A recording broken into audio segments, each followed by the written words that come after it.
Hello everyone, Insane Frame here, welcome to another video. In the last video we did Skyrim with Poison, which was quite interesting to say the least, and definitely had a huge amount of grinding.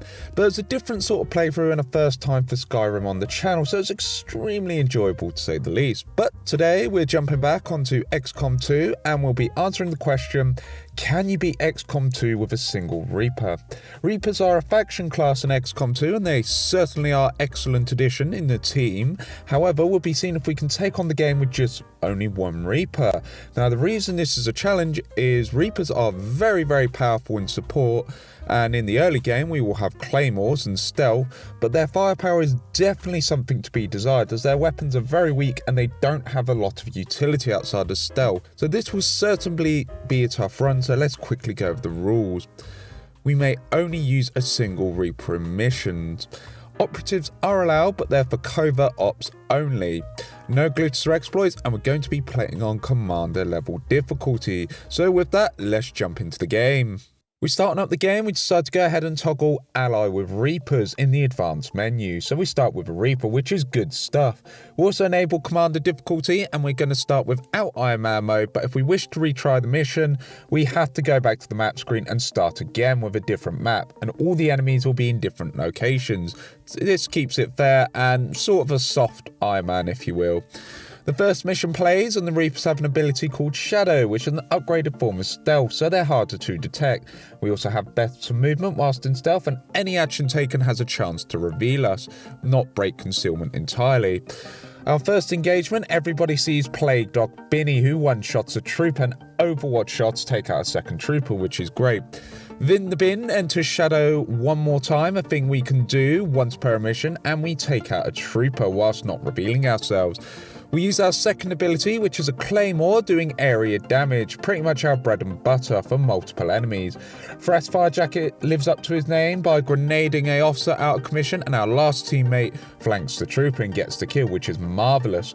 We get Binny planting the charges, ending the mission, and now he has to fly solo, so the real work begins. We go see Vin the Bin. He's a former doctor who hunts aliens, which is interesting, but what's more is he has a whopping 5 extra abilities that we will be using.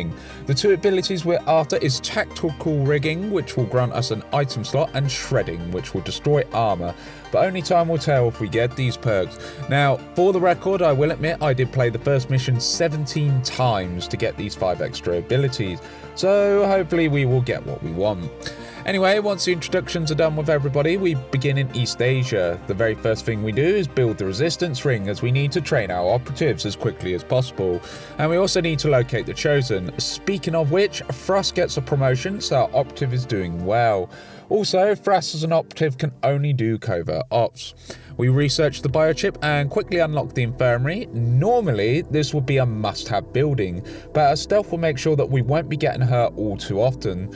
We also get modular weapons, as we need to research tier 3 weapons as quickly as possible. It's time for the first mission in the form of Guerrilla Ops, and an engineer is on the line, so it's straight into it. Frost Firejacket tries to join us, but I'm sorry sir, you are an operative, not a soldier. Anyway, the mission starts and we open with a Claymore, which hits both sectoids, doing pretty good damage overall. So when the enemy have their turn doing their thing, we decide to turn the tables on them and take one of the sectoids out, which is one less problem to deal with. However, the enemy keep battering the device, serving an amazing distraction so another sectoid gets picked off, which is good. We let them keep having at the device, so we take a third unit out no problem, and a unit gets burnt as well, so it's all good. Lastly, we shoot not once but twice in 2 turns to take the last unit out, completing the mission, which is fantastic. We get back to base and we have quite the skill set. We have Kill Zone that we may or may not get as an extra skill, a very powerful skill, but with our low base damage it's not the best, but it can be useful.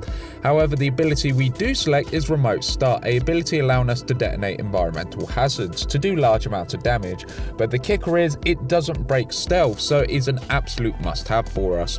Mr. X is then revealed. He'll be giving us our monthly updates on what the aliens are up to, so it's good to see him. We research modular weapons to go for resistance communications, and we get some debris cleared out and put the training centre in. Also, the resistance ring finishes, so we send Thras off so he can get promoted as quickly as possible. We get a faction mission from the Reapers, and this mission is our specialty. As a Reaper, it's very straightforward, as we simply get to the VIP without being detected and sneak around and avoid any fighting, and when we have our VIP, we evac out nice and easy. Thras gets a promotion from the ops, and another covert ops appears with a promotion, so Thras gets sent off yet again.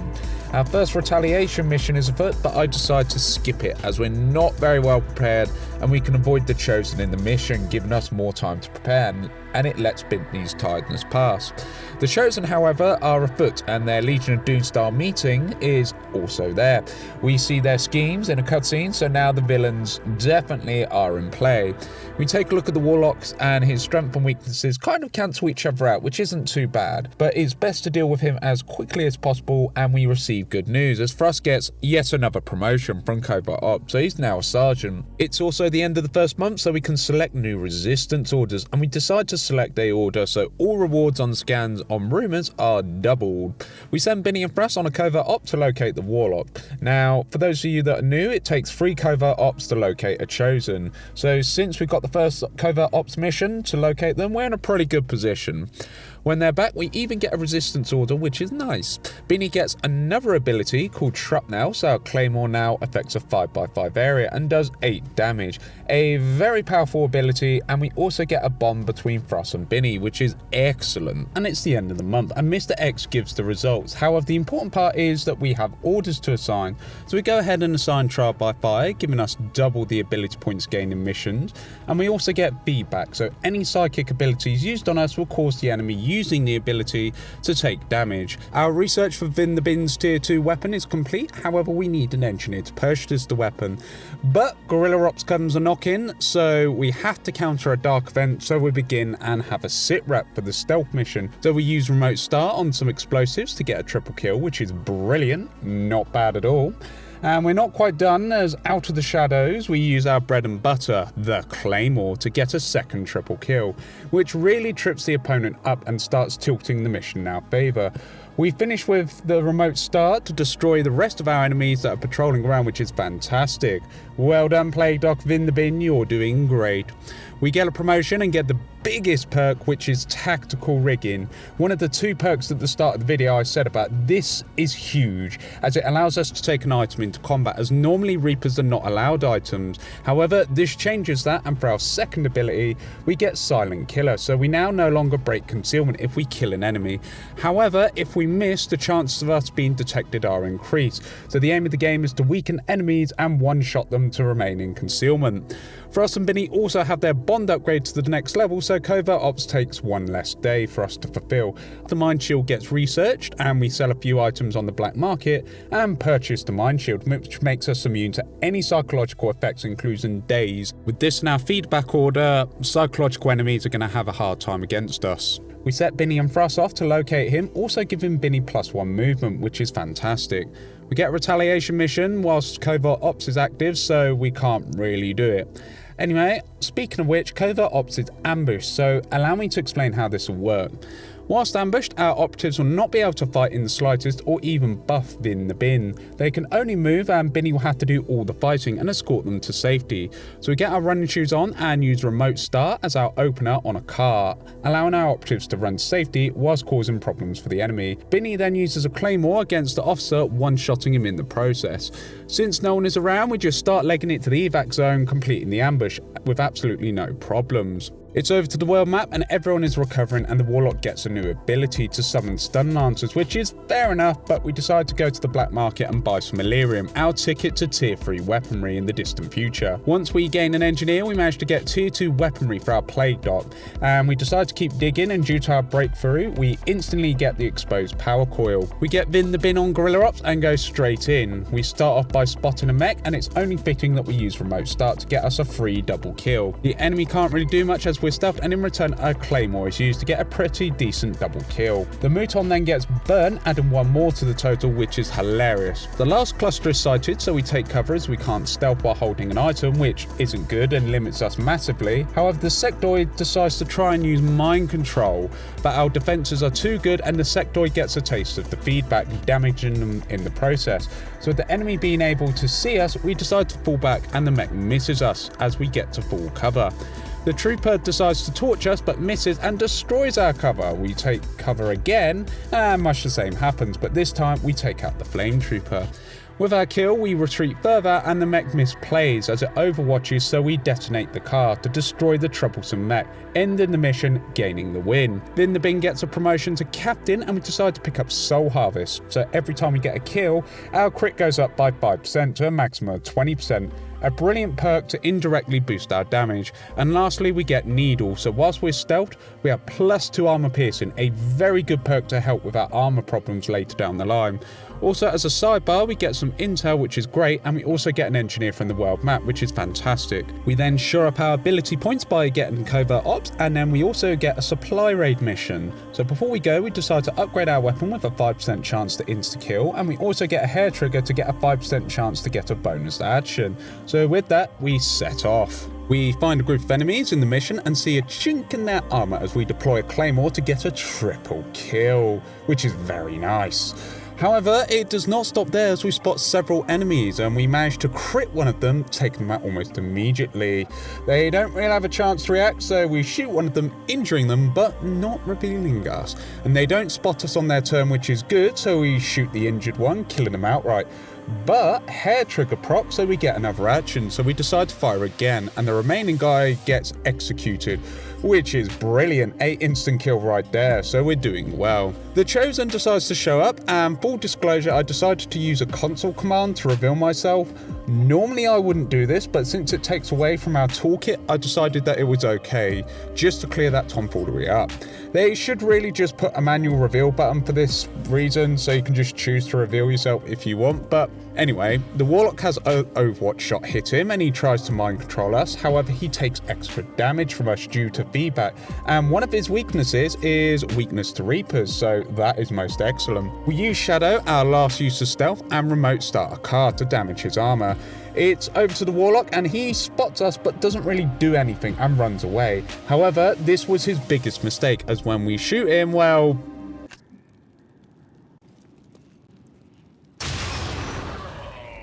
once we're back, we get a treasure trove of resources, we get started on plated armor, and we also search for a supply raid, and sure enough we get a second supply raid mission and have psionic enemies present. So before we set out, we decide to get holo targeting, so if we select an attack on a target, we get +15 aim. It's very unlikely we'll miss the target, even in half cover. Now on to the mission. The mission starts as you would expect, with explosives of course, in the form of remote start to gain a triple kill. We then spot 3 sectoids all gathered up, so we use a claymore as it's ideal here, which is just excellent, as they all get removed permanently. We go further to spot another patrol and crit the sectoid, killing it instantly, so we stay hidden. However, our next shot we injure a priest and get revealed. We are now in full cover, so they don't really land a good hit on us, so all is fine. Shadow is activated and we then kill our mark with little to no problems, and then the second priest is hit. But we get our hair trigger proc so we can reload and fire again, winning us the operation. Binny gets a promotion, he gets Shredder, so for every tier on our weapon, we shred a point of armor. So a tier 3 weapon will shred 3 points of armor, tier 2 will shred 2 points of armor, etc, etc. Combining very well with our needles, our rifle is quite the beast now, minus the damage. We go to the black market and my word, they have everything we could ever want for our rifle upgrade, so we buy many upgrade as they're all superior quality, so we can't really argue with that. We begin building our power relay on the exposed power coil, and we also begin excavating on the second exposed power coil. Our worst nightmare is confirmed as the doomsday counter is activated, and if it counts down to 0, we lose the game. But we also locate the stronghold as well as making contact with a new region, so everything is going on at the moment. We decide to go to the black site mission to reduce the avatar project, and then the Bin's rifle is kitted out the wazoo, so it's fairly decent now, although I do wish it had more base attack. We take the rifle out for a spin in the mission and the rifle crits a priest, which is great. However, enemies like the Spectre are slightly out of our reach as they're a bit too tough. However, when we're revealed, we also have the Warlock show up, but now we're ready for him. Hello there, Mr. Warlock.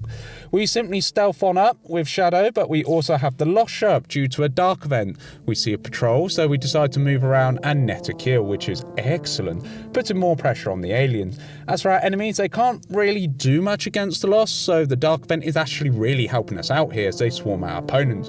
We remote start to take out the officer and draw the attention of the Lost to swarm the area. When it's the Lost turn, they go ahead and do their thing, which is making tar pits everywhere for the enemy, which is pretty good. We decide to head inside to spot a mech and hop to full cover and destroy the area with remote start, allowing the Lost to pour on in. With the enemy crippled, we make sure that one of the turrets can't be reached with the Lost covering our escape route. So we snipe the priest, destroying it outright from the rooftop, and when it's our next turn, we decide to use a claymore to blow up the floor. So the turret is now completely safe from the Lost, and it can now target things below. The Warlock continues to summon his exploding zombies, as there's a lot of zombies on this map and they're overrunning everything, but we find a perch and simply let everything play out on our next turn. Then we go for the vial and we have everyone converge on us, so with everything that's happened, it's the moment of truth to see if our exit is covered, which, spoilers, it is, as the Lost give free actions when you kill them. So thanks to chain kill, we pull off. There is a path we can use for our escape, so we immediately get to the blind spot of the enemy with all the kills going on, and we decide to let it do its own thing, and then we evac out with little to no consequence, which is fantastic. The dark event helped out massively there, and back at base we get our big hitter, which is Banish, so we expend all of our ammo against a single target, allowing us to do high damage, and we also pick up Blood Trail, so targets that are hit on our turn gain +1 damage.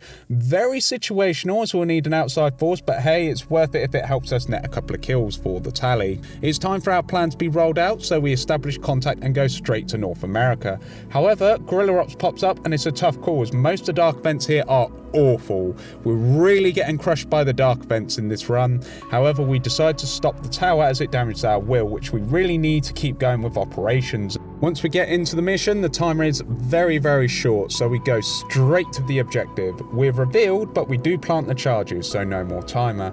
And we managed to get away by stealthing and hiding. So we do crit a Lancer, which is awesome. However, the Lost are present yet again, so we circle around and the Lost are in full swing. They get some damage off and swarm the enemy, so we decide to take the opportunity to begin picking off the enemy forces where we can.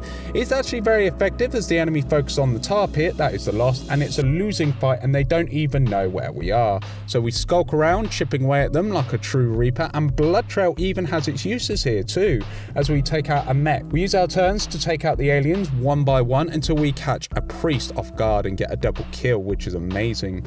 However, a shield bearer decides to shield all the enemies, giving them extra hit points, so we decide to back off. Sure enough, when the shield is down, we head upstairs and get met by a Viper, so we crit them, ending them immediately. But his buddies have the same idea, so we decide to use a claymore to not only destroy them, but also blow up the stairs, so we're safe. The plan works perfectly as the Spectre is revealed and the Lost can't get to us, and we just watch the Spectre get torn up to shreds, which is brilliant. When the time is right, we take our shot and end the Spectre rightfully, and then we begin the main course on the Lost, and we just keep wiping them out until the mission is done. Back at base, we get our final promotion to Colonel, and we go ahead and get 3 abilities here. The first is Target Definition, so we can permanently see enemies once they're spotted. A very useful ability in itself. The second ability we get is Distraction, allowing us to conceal ourselves on a Claymore kill, giving us some utility to get back into stealth if used correctly. And third is Highlands, which simply gives us a second Claymore and another reason to get back into stealth. Our research team finishes Plated Armor, allowing us to begin our research on Elerium, and we also purchased the Predator Armor from Engineering, giving us more health on missions. We also establish contact with North America and begin the facility mission. It's extremely easy, as all we do is use Shadow to move near the objective, and then when we're there, it's a simple case of picking our point of evac and just getting out. It's as easy as that, as Reapers are just really good at this, and this is what they specialise in. We also start using Covert Ops to reduce the Avatar's progress. Since we have a little bit of breathing room, it's time to take out the Chosen Warlock. So we set off with Plague Doc Vin the Bin, and amazingly, we start off stealthed. So we can scout around for the Ascension Gate, and we see a patrol and one-shot a trooper no problem, not that it really matters. But we see a Berserker, and fighting our way through would have been a bad idea. So stealth is a good option here. We easily sneak through and see Chrysalids. Yeah, just no. just no.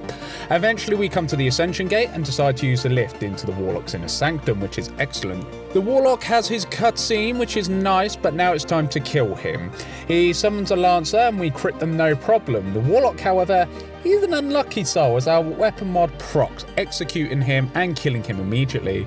We move on to the sarcophagus and take a couple of shots at it, doing a good dent to its health. We then insta-kill a mech on our turn, and when it's down, the enemy priest decides to try and mind control us. But feedback damages them, and free damage is free damage, so it's all good. On our turn, we take out the priest, which is brilliant. However, the Warlock spectral zombies detonate, damaging us, which is fair enough. However, we have a mech and 2 berserkers come after us, which is not good, and it is a big problem for us. So we decide to go ahead and use shadows so we can evade them, which is a huge sigh of relief.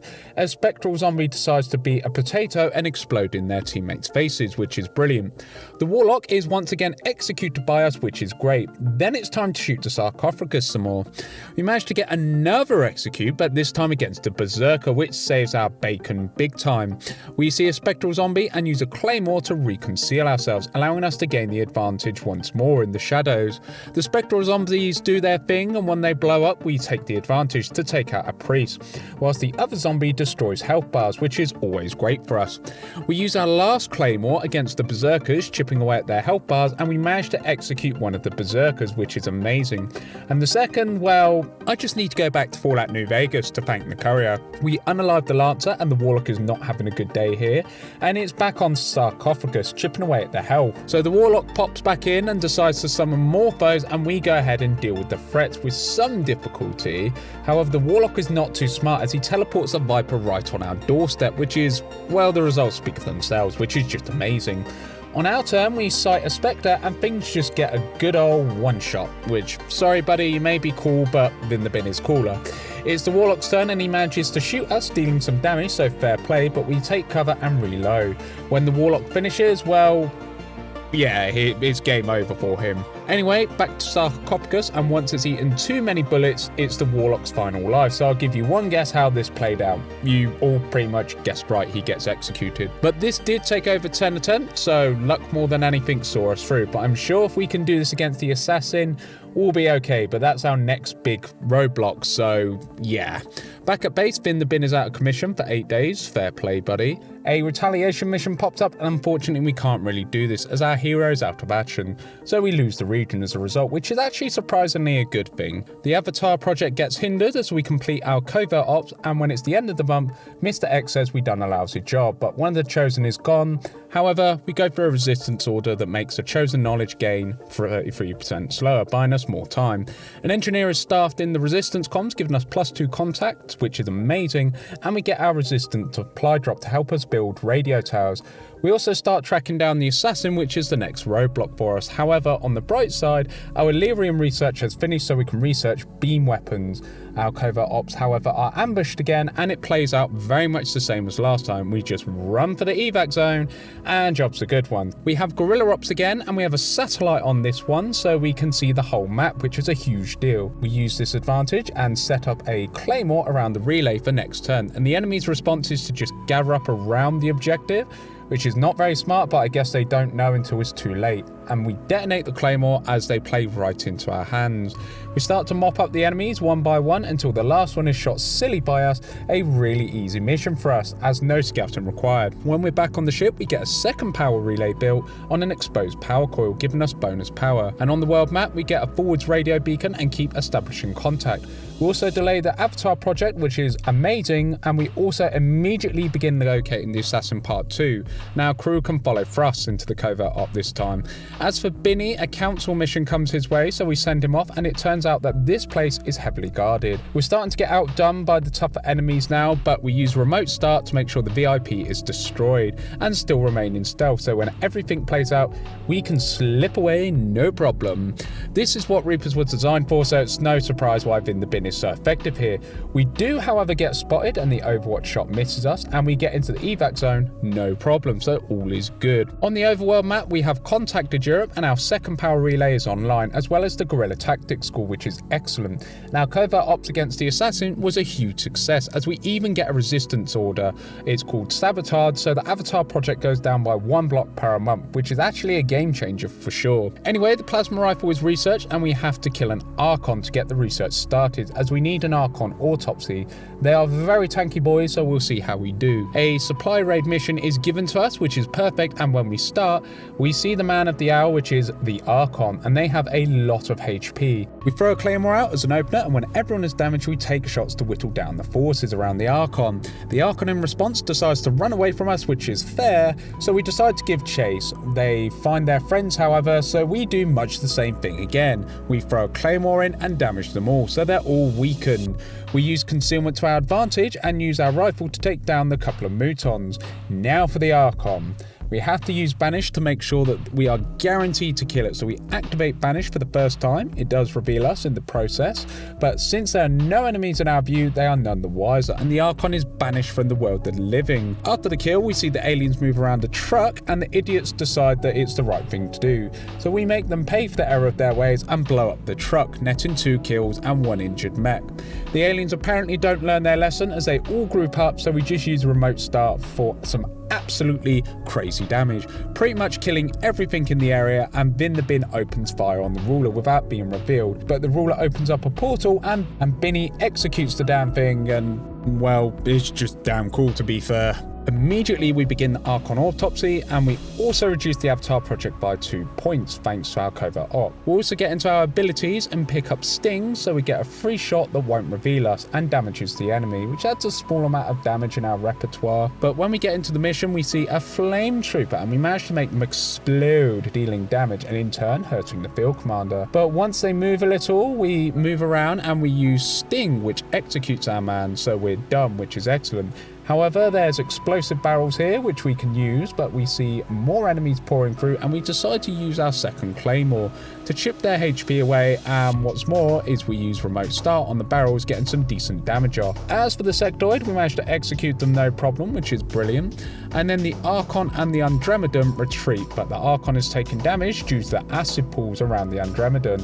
So all we do is wait until the Archon is weak enough, so when the time is right, we place a shot and nail a kill. Once that's done, Bioshock Alien runs off, so we decide to shoot him for decent damage, but the Andromedon closes in on us, and we have to use Banish in order to execute the poor fellow. But when back at base, Binny is out for 15 days, and we also get the research started on the plasma lands.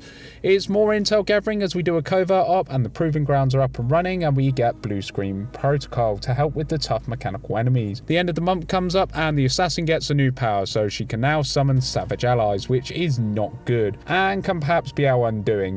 However, we go to the black market and find a superior extended magazine. We also get the chosen assassin info as well. Our B team operatives have also grown a bond, so we train them up so their covert ops takes 1 less day, which is excellent. We also get intel from the world map, which is nice, and we also get another retaliation mission on the horizon. We can't do it as Binny is still out of commission, and we lose contact with Europe, which is a massive blow to us. We do manage to go ahead and get tier 3 weaponry up in our damage, and we also get blue screen rounds, so all is good. Guerrilla Ops is bound at the worst time, so unfortunately we have to ignore them as we need the facility knocked out. So we deploy against the facility, and by turn 2 we're in and we're set to place the charges. We simply place the device and get out there as many aliens realise we're there, but unfortunately for them it's too late.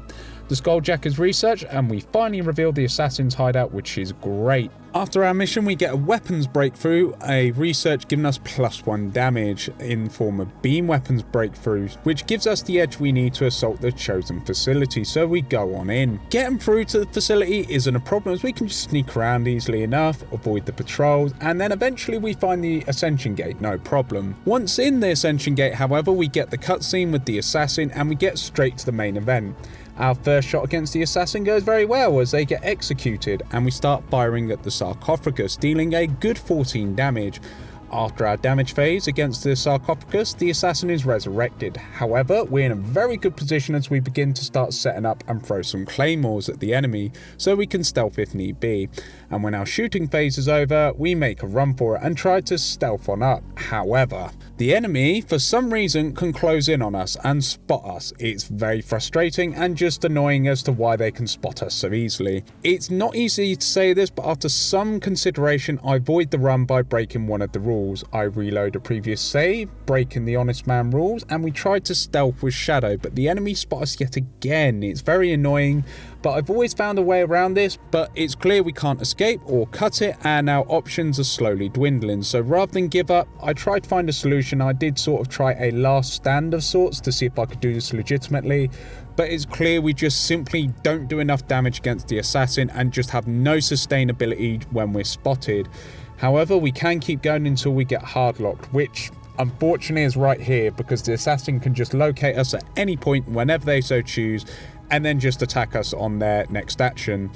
On their own, it's not so bad, but unlike the Warlock, we could at least use the terrain to our advantage here and just chip away with whatever we can, but here it's just not possible as it's a flat surface, and due to the AI just being able to locate us whilst using Shadow, it just feels bad more than anything. Even if we move away, the enemy just come closer to us and the assassin just spots us and we're a goner. So unfortunately, I have to respectfully concede here, as even when we break the rules, it's not happening.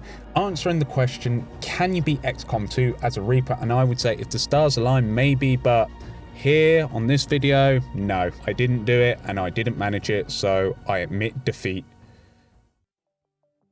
Well, that challenge was difficult and I did try on 3 different attempts with 3 different campaigns. However, this attempt, we got a solid soldier who was absolutely brilliant, and we even got tactical rigging and shredding. However, we got hit hard by 2 things, which was the world map and the dark events. The world map, for some reason, we couldn't get to the Philippines or Europe or Africa, so we had to go through America to get to Europe, which is a minimum of 4 stops before we can actually get to Africa. And where the facilities were located, it just made us focus on the Avatar project a little bit too much and it got out of hand. Secondly, the dark events were not forgiving at all. Usually you have a dark event cycle out, but in this case we've got 3 really bad dark events at the same time, which just unlucky more than anything. But I counted the tower as that damages Will, so Binny would be in the missions more often and we could at least do something about things rather than be a sitting duck. Also, the retaliation missions, we just couldn't do them in case the Chosen showed up, and we weren't prepared for that until we got tactical rigging. So all in all, I'd say the Reaper is an extremely tough challenge to do. Maybe I'll come back to this challenge, but for now, I hope you enjoyed the video. So like the video if you like the video, comment down below if you wish to say hi, and of course subscribe if you're new. On to new things, our next video is going to be, can you beat Fallout 4 with the Broadsider, a pirate ship cannon? So I hope to see you there. Look after yourselves, have a fantastic evening and a pleasant day. I'll see you guys in the next video. Bye bye for now and take care. This is Insane Frame signing off. Hey everyone, just a quick thing at the end of the video. My friend Vin the Bin TV is streaming on Twitch, playing mostly WoW and some scary indie horror games. We'll be playing a lot together, so definitely go check him out. Link to his Twitch channel is going to be in the description box down below.